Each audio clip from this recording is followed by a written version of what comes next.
Hey guys, welcome to Pop Culture Bible, episode 2. You can see my face this time. I might be in reverse order, so we'll see how this works. So today I'm going to be talking about Risen, and if it's a mirror image, it's supposed to say Risen. This is doing it in reverse right now. And this is X-Men, and I just want to talk briefly on the X-Men Apocalypse. So I'm trying to keep the videos under 10 minutes, so there'll probably be many videos regarding the movie Risen. Last time I talked briefly about a Batman comic book. So, for the movie Risen, I just want to talk about it briefly from the standpoint of cinematically. So not so much historically or anything else. Cinematically, it's a well-done movie. Well done. Critically, Rotten Tomatoes only gave it around 54%. That's unfortunate. However, my personal thoughts on this is that I would rate this much higher, like probably more like an 8 or 9 out of 10. I think that it's going to have a lot of hold. I think that in the future we're going to see this movie a lot more. It is playing into the whole idea of the robe in the Ben-Hur movies, in terms of like not telling the Jesus story from a fictional character's point of view. So from a cinematic point of view, what I want to talk about is that it has some great cinematography. Kevin Reynolds, who I mentioned, directed Waterworld and Robin Hood, Prince of Thieves, did some great action sequences with us. And it's just a well-paced story, and it just takes a well-told story and puts it in a different point of view. So we have some great acting by not only Joseph Fiennes, who plays Claudius, but Tom Felton, who plays his apprentice. We also have Peter Firth as Pontius Pilate. Peter Firth has been a recognized actor, who's done a lot of work in the past, and he does a good job as Pontius Pilate. And as well, you just have some... And Cliff Curtis, ironically, is probably best known now for playing in Fear of the Walking Dead as the father in that spin-off show of Walking Dead. So it's kind of ironic then. In that show, he's fighting resurrected people, but they're zombies. And in this one, he's playing the resurrected Jesus. Very different, I think. So I highly recommend this movie, cinematically. And just from just standpoint, just a brief overview. Like, I'll get into more of the details later. From a cinematic standpoint, this played in theaters. Back in February and March. In Toronto, where I'm from, it did not last, I think, until Easter, which is unfortunate.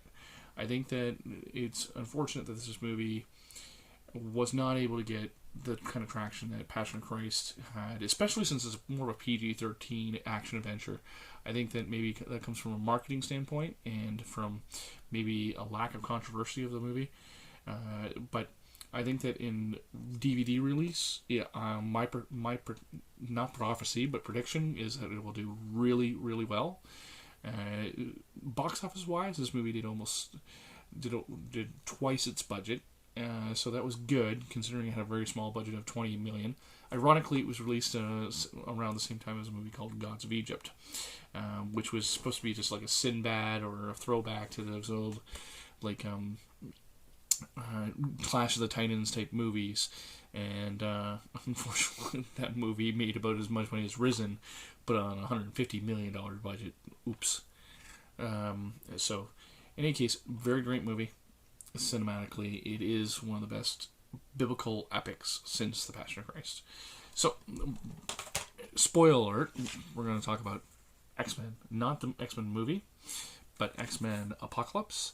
And just I want to briefly talk about that movie in regards to Christian faith and Christian themes. Nightcrawler is in the movie, and in the comic books he is portrayed as a Catholic.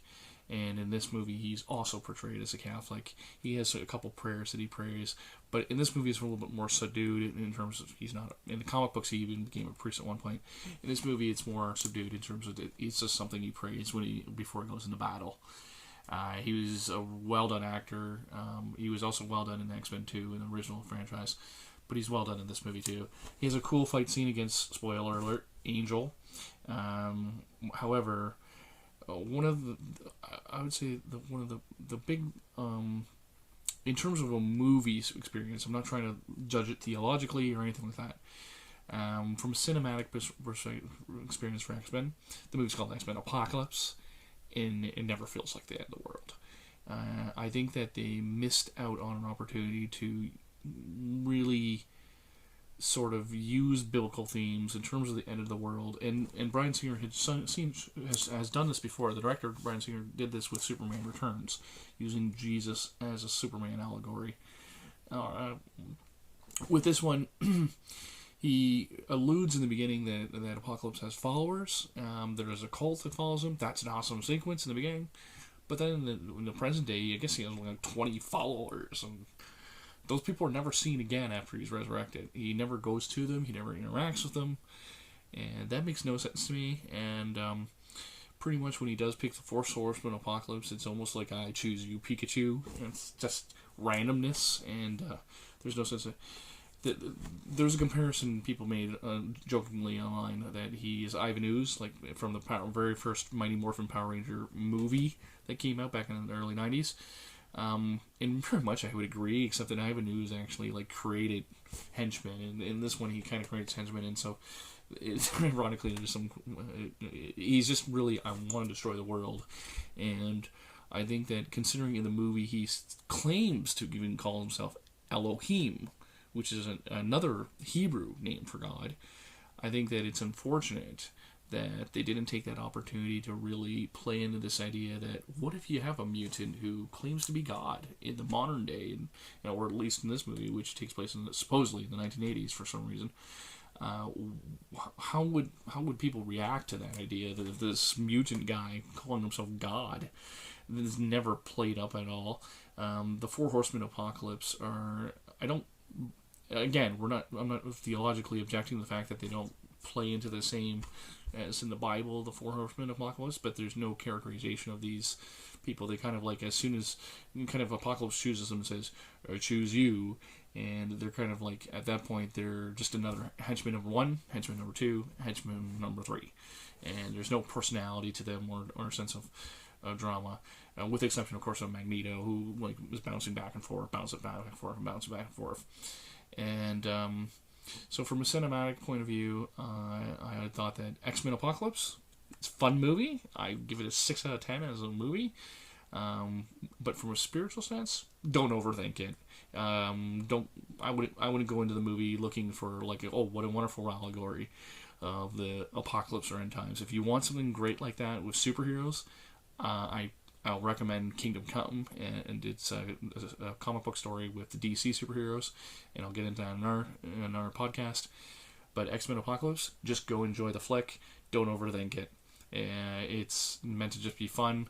But I think that without getting too heavy-handed or serious, it would have been a lot of fun and very interesting to see them explore this idea of a false god throughout that movie, and even themes of maybe the end of the world, which you never worry about really in this movie. Okay, that's it for today, and we'll have more for Risen next time. Thanks, bye.